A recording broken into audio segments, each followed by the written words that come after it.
So I've decided I'm sexist now. Apparently. So that's what's new with me. Also, I got a shaky egg now, so it's really up my game. I haven't really decided yet what side of the sexism I'm going to be on, because obviously we know that toxic masculinity is kind of the driving force behind rape culture in this country, and also even though there's no kind of gender pay gap, there is a wealth pay gap in that the glass ceiling means that women aren't getting higher paid jobs as men, and also just like men. I mean, you've seen them on the lineup tonight, like, can we not? But also, like, bitches be crazy, so I don't really know. Also, what's new with me is I've decided to get further with comedy is I've got to start being, like, an edgelord. So I've got some edgy comedy to try out for you guys, so prepare yourselves, and any snowflakes better bloody leave. So I don't want to sound like a Nazi, or a grammar Nazi, am I right? You haven't heard the joke yet. I hate Grammarly. I hate Grammarly. Grammarly can go and suck your mum's dick. Any opposition to that? No, because we all know why. Has everyone heard of Grammarly? Woo! Has anyone not heard of Grammarly? One person does not own YouTube.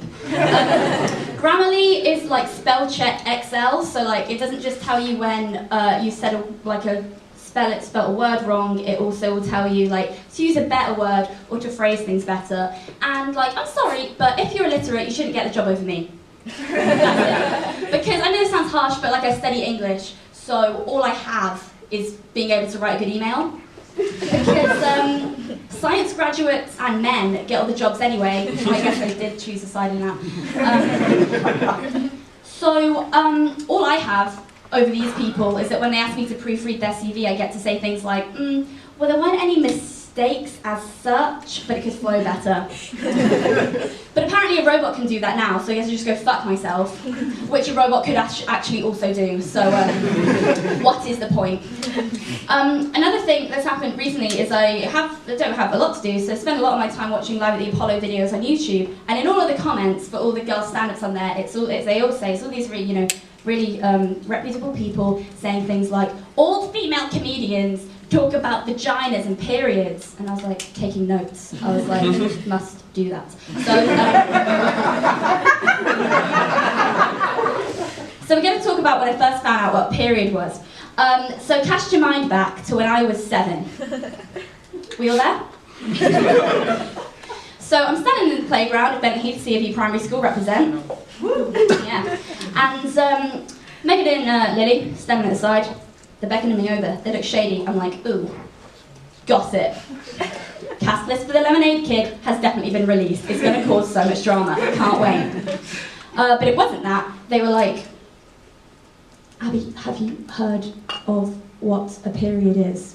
And I don't want to brag, but I was kind of a few grades above my reading level for my age, so I did. And I was like, yeah, it's like a period of time.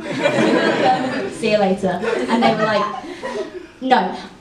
They were like, my older sister, Charlotte, has a period and she bleeds down there. And I was like, is she dying? Has she sinned?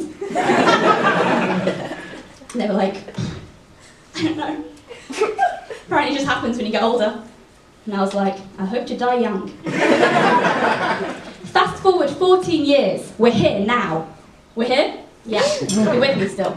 And I am here doing a survey to you, and I'm going to ask all of you people when you got your period. Ideally, you'd be a bit drunker for me to do this, but I'm on second. What can we do? So I'm gonna name an age that you may have been once in your life, and then you're gonna whoop. If that's when you got your period, and that's what we're doing. So 9. Woo! Ooh, early. Wait, 8. Okay, so 9 was the right one to start. 10. Ooh, 11. 12. 13. 14. 15.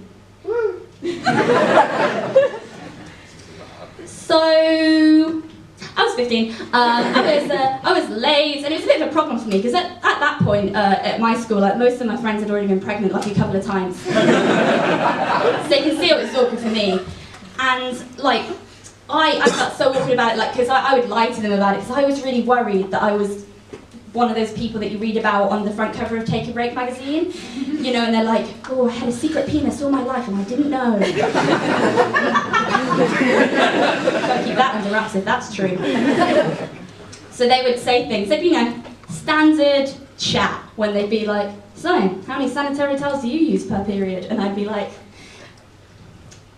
1. They saw right through it. But eventually, guys, I did get my period. Stop it. You know, I waited for ages for it. I thought, you know, something might be wrong with me. I was really stressed about it. It was like all-consuming thoughts. And then I got it, finally, and I felt nothing. I felt the same. Which I guess is a lot like losing your virginity. Also, people have told me. Happy Valentine's Day.